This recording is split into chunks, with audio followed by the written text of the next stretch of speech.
Welcome to Trending in Education. Always fun to have somebody back on the show. In this case, Lindsay Whorton was with me down at South by Southwest in Austin back in March. She's been busy. She has a new book out, a new school leadership architecture, a 4-level framework for reimagining roles. We'll talk to Lindsay about what drove her to write the book and what's going on there. But before we do any of that, Lindsay, welcome back to Trending in Ed. Thanks so much for having me. Good to be back. There's only so many times I have someone back who I was first introduced in person in an in-person interview at a conference, and you're one of those examples. It's interesting, because it's pretty intense when you're doing the face-to-face. I love it, but Zoom actually has some of its advantages too, so we can relax into this conversation a little bit less of the hustle and bustle. So welcome back to the conversation. Thanks so much. Like I said, you've been busy. I think there were inklings of a book that was in the works when we first met, but now that book is out in the world. Folks can pick it up. It's available wherever you get your books. Can you catch folks up maybe if they missed our first conversation on who you are and the work that you're doing at the Holdsworth Center? You bet. So the Holdsworth Center is a nonprofit that was created about 8 years ago, focused exclusively on Texas. So we were founded by the owner of H-E-B, a beloved grocery company and retail company here in Texas. And our task is to build and strengthen leaders for Texas public schools. Some folks may know, Texas educates 10% of the nation's children. So it is in many ways the future of the country. And so there's a lot of work to do to build great leaders for the 1,200 school districts, thousands of schools that serve 5.5 million kids. So we've been hard at work at that for 8 years. We started really with a focus on principals. We had out districts, ensure that they had a great principal ready to step into the role. We expanded in 2021 to thinking about how do we really identify and develop strong superintendents for our school districts at a time where that job is harder than ever.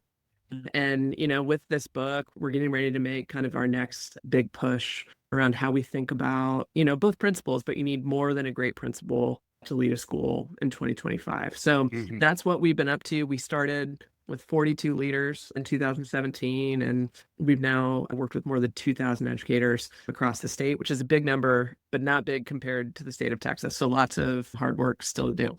Yeah, and Texas as kind of a leader in this case, and the problems that Texas is addressing are problems that are, faced across our country right now. We'll get into what drove you to write the book and what the book's about, but maybe before we do that, leadership development is a big part of your mission and the work that you're doing. Can you talk a little more about that? Because I feel like that's sometimes something that is really important, but is perhaps misunderstood or underappreciated in our education systems. Yeah. It's always surprising to me, particularly when I talk with folks outside of education, that some things that we take for granted for other organizations don't seem obvious to us when we come to schools. So no one would question whether it's important to have, a great CEO, whether that makes a difference for a private sector company. No one questions whether leadership development is important, for the military, an organization that has made huge investments in that area. But somehow when we come to schools, I get a lot of questions like, how do you know that it matters if you have a good superintendent? Are you sure, that having a good principal matters? And people even question, the investment. And so a lot of schools and districts just don't have the funds, don't have the resources to make intensive investments in their future leaders. And so we think that that's an essential investment for us to be making. The job of a principal, the job of a superintendent is hugely complex. The degrees that people get to get ready can be helpful. And we know that folks need more development and more support to get ready. And so, we exist to do that work. And our, big philosophy is, yes, there are things that you can learn in a classroom that can help, but really what you need is practice. And so the way that we design our programs is really about how do you create job embedded opportunities for people to practice the challenges of leadership that they're going to face in new roles. And, we do that in a bunch of different ways across different leadership levels. But I think the core of it is just to recognize that we have a lot of evidence that it matters to have strong leaders in front of our schools and our districts. And we're not going to get people ready without really giving them time, space, and opportunity to practice, learn, and develop. Yeah. And we'll talk about AI a little bit later, but it makes me think of practice. You talk to me about practice. That's a little AI joke. I'm gonna try to pepper them in there as There you much as go. I can. But yeah, I mean, it does remind me of a lot of what I've learned about leadership too, is that the whole born, not made concept is kind of a myth, and Yeah. that folks have different strengths and weaknesses, and it's more developing the programs that kind of help pull out and elevate the best components of our leaders, and then giving them the supports and the structures that are needed for them to be successful in their work. Because there's a lot of attention to teachers and how aspects of that job may not be sustainable. What you're shining a light on is more up the chain within a school. The principal's job or the superintendent or the assistant principal's job may also not be sustainable in its current structure. Maybe we'll get into that as you talk about what really drove you to write the book. Yeah. Well, and I think one offering, you talked earlier about Texas reflecting kind of where the nation is headed. And I think there's one really concrete example of that, which is if you look at what's happening with the teaching profession, you have national trends, but Texas is leading those national trends. So, if you look at teacher turnover, that peaked in Texas during the pandemic years at around a third of the teachers every year leaving the profession. And then what you see is, going back to 2009 with the last big recession, you had interest in the teaching profession really dip, amongst young people. Enrollment in colleges of education, schools of education really fall off the cliff. And so now as you have more and more folks saying, I can't sustain myself in this job, the schools and districts, as they try to fill those vacancies, aren't able to find, the candidates that we would have been looking for 10 or 20 years ago, Right. people who had significant kind of pre-service preparation. And let's be clear, nobody is entirely ready to be a great teacher on day one. We know it takes Right. multiple years, but folks were more ready. They were more Right. prepared. And now those vacancies are increasingly filled by folks who have very limited kind of pre-service preparation, almost no school-based experience. And those candidates, without a really intensive set of supports, Right. are not going to grow into great teachers and are leaving the profession at an even greater rate than everyone else. And so I think we have to reflect on whether the model that we've built to coach and support and to develop our teachers is fit for this challenge that is coming our way. And those are all national trends, but Texas is experiencing those in a really acute way. And I think points to where the nation is headed without intervention. Yeah. And to me, that brings me immediately to this notion of school culture and how a lot of that is really put on the principal, the district leaders to think about, what's special, what's really core to the culture of the school. And then if the school culture is strong, then, you can bring new people into it and train them and sort of enculturate into them, like, this is what it means to be part of this place. But a lot of our schools are suffering. They've been dealing with that turnover. They might have new superintendents. They might have new principals or new school leadership. Maybe that can get us a little closer to the current state of play and what led you to write the book. Yeah. So when I sat down to write the book, I thought I was writing a different book. I thought I was writing a book that was just about kind of the leadership development questions. What are the key leadership skills that educators need to have and need to develop at kind of each leadership level? We'll talk more about that later. And then what are the big shifts that they have to make, as they move from, a set of leadership responsibilities, and that's the book I thought I was writing. And early on in that project, I had a realization that I was at risk. As somebody who believes deeply in leadership development, I was at risk of basically sending the message that if our educators just work hard enough and build the right skills, that everything will be fine.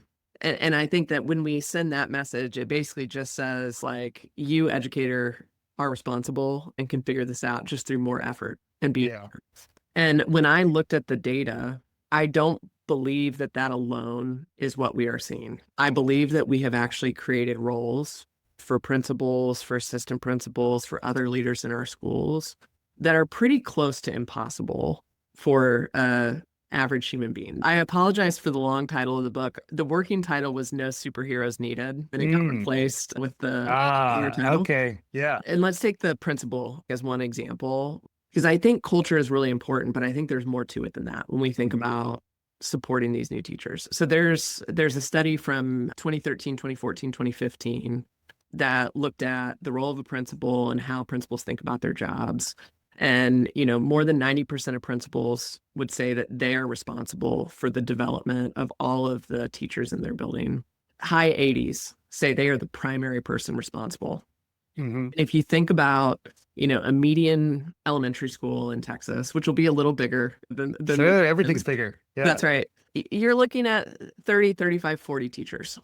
And so you're talking about one principal use themselves as the primary person responsible for coaching, developing, and supporting 35, 40 teachers. Mm-hmm. If we go back in time to the time when teachers were more experienced because we had less levels of turnover, Right. and our newer teachers entered the profession with more preparation, more support, more readiness, maybe that worked. Although I do remember we compared it to like the span of control you might see in a private sector job design, and that usually maxes out around 10. So and closer to 7 in most places. Mm-hmm. But if you look at a school that now has 50% of their teachers being in the first 3 years, and those new teachers had almost no development, you've got to have more than one person who's able to spend meaningful time with them. So I think this is an example of how that principal just working harder and being more skilled at feedback and coaching is not going to be enough to get that school where we want it to be for kids. Right. And that's where, the book is more about a reimagining, I guess, of how we structure schools, which the existing model is much more kind of a principal as head and shoulders above everyone else, kind of responsible, accountable, leadership writ large, and then some support staff, assistant principals, and then teachers. But as you're mentioning, like if you even look at that in like an org chart structure, it's the type of thing that might jump out to those of us who've looked at org charts a lot in our lives. How do you think that needs to evolve? How are you thinking about the next phase? Yeah. And unfortunately for this conversation, I don't have a prescription of what all schools should look like. It would make this much, more concrete. I hear one size fits none though, Lindsay. So that's right. That's right. But like schools are different. And so I think this is going to come to life in different ways. So I think the book offers like a way of diagnosing this and thinking about it that still gives schools and districts, flexibility to say, how do we adapt this to make it work, for us? So the way I would summarize like that framework is, one, foundationally, how did we get to this system where you have one principal and all these teachers? Some of it is we've had a long history of believing that the way that schools mostly work is teachers close the door to their classrooms and do their thing. And so one, I don't think that is the model of the teaching profession that can get us, where we want to go. So one, we've got to build a culture where it's all of our responsibility to work together to do the work of educating our kids well. So I think that's like a mindset shift that undergirds everything I'm about to describe.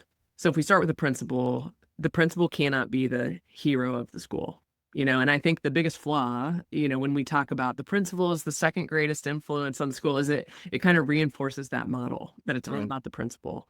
And the principal is hugely important. They set the culture, they set the vision, they drive the pace of change, and we need more than the principal. So they've got to release some of the leadership responsibilities that they've carried.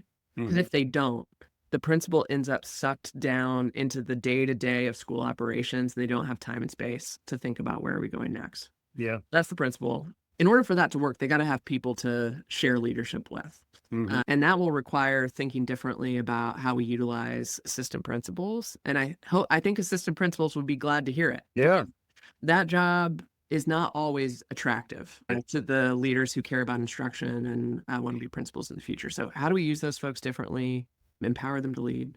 But I do believe we are only going to be able to provide teachers the coaching, support, mentorship they deserve if we elevate some of our strongest classroom teachers and allow them to stay in the classroom, but give them time, space, and authority to support and develop their colleagues.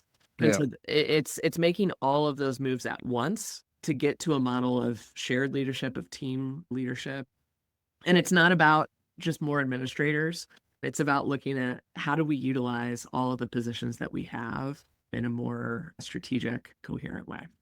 Yeah. And, it does remind me of an awakening, I think, around just culture, like I was talking about before, where the top-down command and control structures generally they're not making the best use of the talent that they have available to them. And it sounds like your book in some ways is speaking to that in the K-12 context, where there's stranded brilliance, to use Dwayne Matthews' language, which I love, a level down or maybe a couple levels down from the principal. And then at the same time, the principal is basically given a job that they can't really succeed at. So like Yeah. that combination of forces, I think, requires new thinking about how do we unlock that potential from the classroom teacher on up through the hierarchy there. You're someone, the Holdsworth Center is very much focused on developing people. What are you learning there? What's your advice for people around really unlocking that kind of untapped potential within their schools? Well, and I want to make one connection to the structure piece, Mhm. which is I actually think rethinking the structure is one of the key things that we can do to really accelerate leadership development. Because our core belief is that people primarily build their leadership capacity through the jobs that they have and the opportunity to take on stretch assignments to practice new hard things before they move into a new role. Mhm. And one of the challenges with the way that schools are currently structured is they're not actually stepping stone roles that are very meaningful Yes. between classroom teacher and principal, which then makes it like a Herculean development Right. effort to try to give people the experiences and readiness to move into that position. And the skills don't always map directly, right? Like what makes you a great classroom leader might not set you up to be a great principal. That's right. That's right. And so we think this new leadership architecture, some of what it does is it gives schools the capacity that they need to develop teachers and to succeed today. But the other thing that it does is it basically creates meaningful stepping stone roles that are going to give people smaller jumps in leadership where they can practice and get good at the skill that they're going to need. So Yeah. I think that's one big piece is there's a real connection between how we structure the jobs and how we get people ready for a job of the principal. And then beyond that, and this is really the second half of the book, is like how do we help people make that jump? Every time you transition into a new leadership role, you're making three big changes in your leadership. You're needing to develop and demonstrate new skills. You need to spend your time in new ways, and you need to think about yourself and how you add value differently. Mhm. And I think one of the big mistakes we make around leadership development is we act as if leadership is always just the same thing, but more of it and bigger. Right. And so our big kind of principle is you've got to help people understand what that shift is. Mhm. And that requires them to leave some things behind that they may have loved and were good Right. in their old Right. role. Like if we think about an excellent classroom teacher, Mhm. they get so much joy and satisfaction from delivering, exceptional lessons working with students. As they transition into a role where their job is to coach and develop their colleagues, it can be really tempting to just shortcut back to the thing that you've always done and you've always been good at. Yeah. And it takes real practice to say, no, it's not actually your job to do it for the person you're coaching. It is your job to spend time observing them, coaching them. It is your job to build the skills to think about how do I set a goal? How do I give them feedback? Mhm. And then your professional identity has to shift from I'm the person who delivered the excellent lesson Yeah. to I'm the person who helped my colleague succeed. And Mhm. it's about like changing what your highlight reel of success looks like. And you could go through that kind of at each of the leadership levels, but really Yeah. helping people name and make that transition, I think is the Mm. heart of the leadership development challenge. Yeah. I know we're both sports fluent folks. Like I do immediately think about the coaching analogy where like a great player becoming an excellent coach or leader on the court, translating those skills to leading off the court. Does that make sense to you? Yeah. Did I talk to you last time I was on about being a player coach? No, please do. Okay, so after I finished, I played basketball in college, and then in grad school, I played on a team. It was a little bit less serious. And after a year, I got promoted to coach, but I was Mm. still playing. Mm. And it wasn't quite at the Bill Russell, level. That's immediately where I went. Yeah. One of the things I noticed during that period was I needed to change what I was doing. The year that I had just been a player, all of the focus was just on like, how do I be great? How do I score baskets? Mhm. How do I contribute as much as I can on the score sheet? And when I was coaching, I mean, frankly, I was a little bit less good of a player. because Right. more of my energy needed to go to thinking about everyone else and how to Hmm. set them up to succeed. And it was just this really concrete example of what's happening, around professional identity and how we see our role Hmm. in creating success. And it's worth saying that that is a hard transition for people to make, because there is almost like this letting go Yeah. your old role that you have to do. And I think it's really meaningful to think about how to help people name that change is happening for them, and then to navigate it successfully. And to give them support, I guess, too, because the other thing that I find, at least when thinking about K-12, is that the professional development is generally left on the individual in a Yeah. way that you would almost never see in a private company where, it's your job if you're in management, and management is thought of differently over there, but it's your job to develop your people. And if your people are succeeding and excelling, then that's going to reflect back on you. Whereas it's almost the flip side is true in K-12 contexts where you're really responsible for your own development. And for you to excel, you're going to need to continue to put yourself forward over and above what is already a difficult job to kind of deliver on in the day to day. Yeah. And frankly, this goes back to spans of control, right? When you have a team of 7, it's much easier to feel responsible for people's development than you got a team of 40. Right. But the book, to plug the book, I mean, the back half of the book basically offers a portrait of the shifts that leaders will make. Each chapter is a different shift, Hmm. and is designed to support, a principal to coach a leader who's making that transition, and to help the individual think about it themselves. So recognizing that as we make this transition, schools are really stretched, for time. I hope that the book gives people a resource to think about, how do we hone in on what those changes are and the role that I can play in supporting someone to navigate them successfully.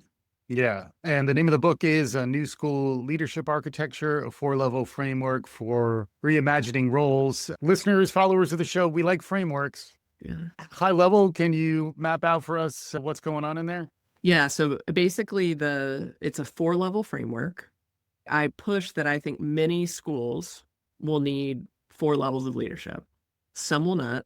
Some might need 3. There's some smaller schools. Yeah. There are smart people working in schools and districts, and they can kind of make that call. And the 4 levels are not just slotting the titles that you have into levels and calling it good. It's really about thinking about the unique leadership mission Mhm. of each of the jobs. So, level 1 is team members. That's where the majority of the staff of any organization is going to be.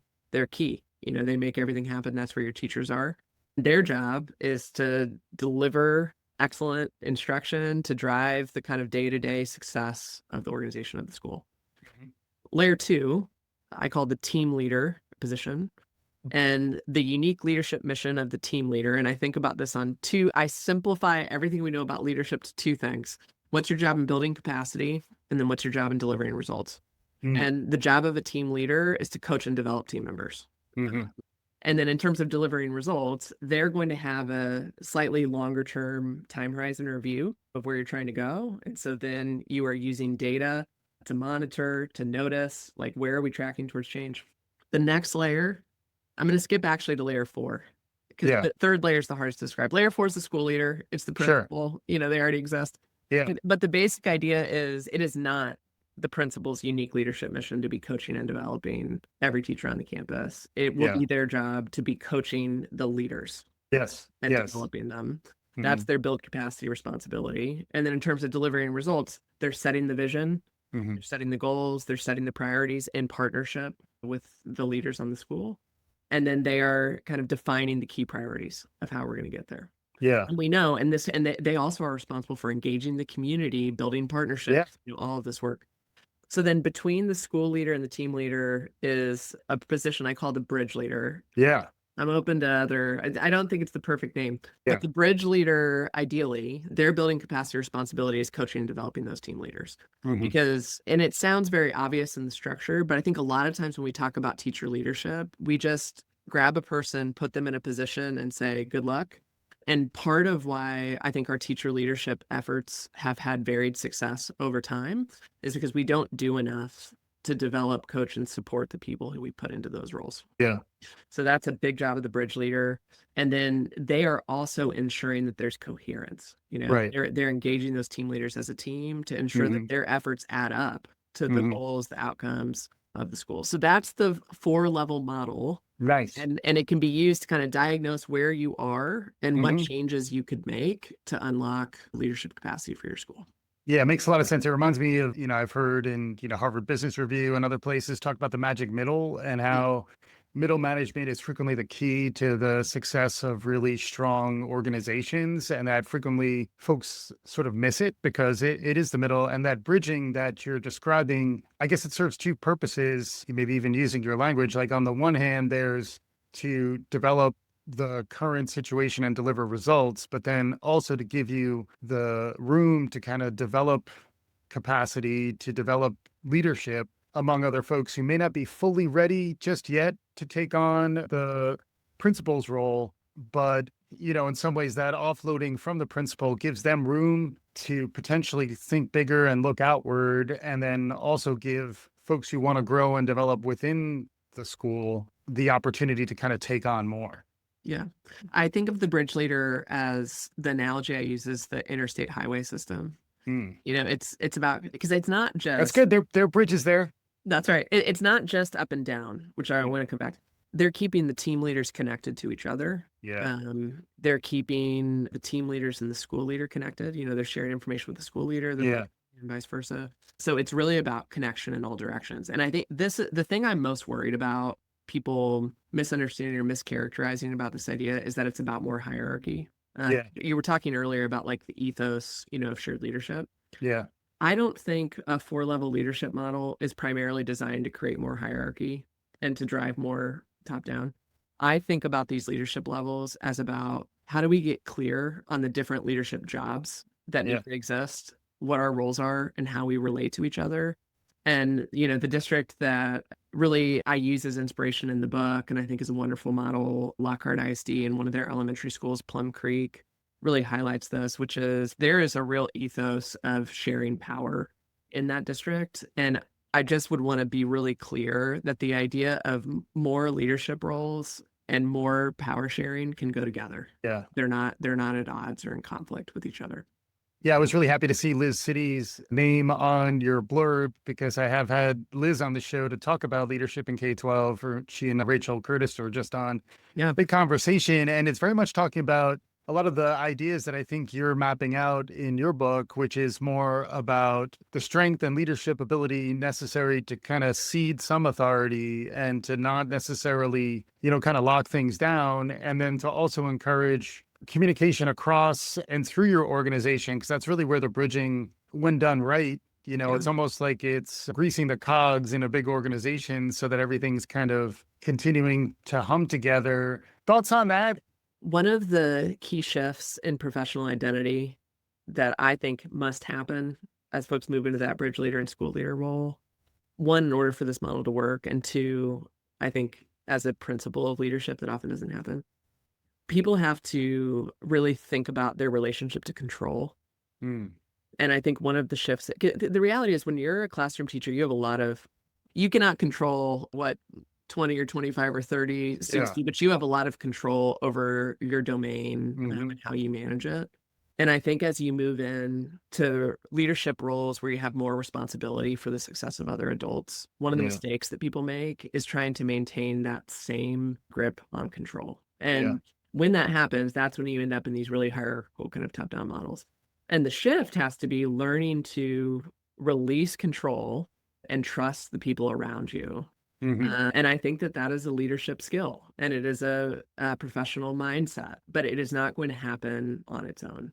And I think that is an underlying dimension that you can see in how these models come to life. And, we think we need to name it for folks, and we need to really support them to make that transition. Yeah, that's great. And if folks want to learn more about the work that the Holdsworth Center is doing, where should they go? Yeah. If you search the Holdsworth Center, you'll find our website, theholdsworthcenter.org. You can follow us on LinkedIn, Instagram. We're occasionally on Twitter. And then the New School Leadership Architecture is available through Corwin. You can find it on Amazon. There's also some information on our website. That's great. And then, we made it this far with only brief joking reference to AI. I remember last time you were somewhat circumspect, which I think was a smart move by you. Good job 6 months ago. It's holding up so far. But you were sort of cautious about your take on AI. It is something that school leaders have to be thinking about nowadays. So I'd be curious if you have any further thoughts on this. I haven't moved very much. Good job. I mean, I think my general, we have to be clear what we're talking about with AI. Are we talking about, the future of work and what it means for education, which I think my big headline there would be, one, there's a lot of conflicting things being forecast about the future of work. But I think if we distill it down, if technology can do some of the things that humans can currently do, what will be most important is that humans are building the skills, dispositions, and habits of mind that are most human. And I think thinking about how we cultivate that in our schools. I think about for my kids, like I want them to be able to recognize and appreciate what's beautiful, artistically, morally. Yeah. I want them to feel confident in who they are and what value they bring to the world. And I want them to feel like they have skills and contributions to make to the world, Yeah. So I think that human-centered part of education is just going to become more important. From there, the questions become like, how will it impact our jobs as adults? I think there will certainly be opportunities to utilize it in positive ways. I think it's a little too early to say what this will be and at what scale and what timeline. And then the other question is like, how will we use it in classrooms? I think that first question is the most interesting and the most important question. And the rest of it, we will learn as we test and experience the technology. And then if I'm hearing you right, you're saying like developing the leaders requires us to focus first on their human skills and their ability to kind of nurture and develop others, develop that kind of team chemistry that's necessary for success. Yeah, I think that's true. I think that there are certainly technical aspects to leadership, but the heart of it is really interpersonal and will be in that domain of the things that humans do best. So there's a good relationship there. Yeah. And you would imagine those durable skills are going to be resilient and useful and, importantly, can be developed, that's the born not made argument is generally a losing one, especially if you look at some of the resource constraints that we're facing. Like if there is a shortage, you're not going to get a certain type of human resource in. You got to work with what you have. And then what humans have over the AIs is that we can develop and we're more flexible and relational. So, coming with that as sort of your root understanding of your job is to maximize that potential within your organization. Really key stuff. I'm talking to Lindsay Whorton, who's the president of the Holdsworth Center. It's been a wonderful conversation. We'll include links to the book, links to our previous conversation, and to the Holdsworth Center in the show notes for folks who want to learn more. As we wrap up here, Lindsay, concluding thoughts, takeaways for folks?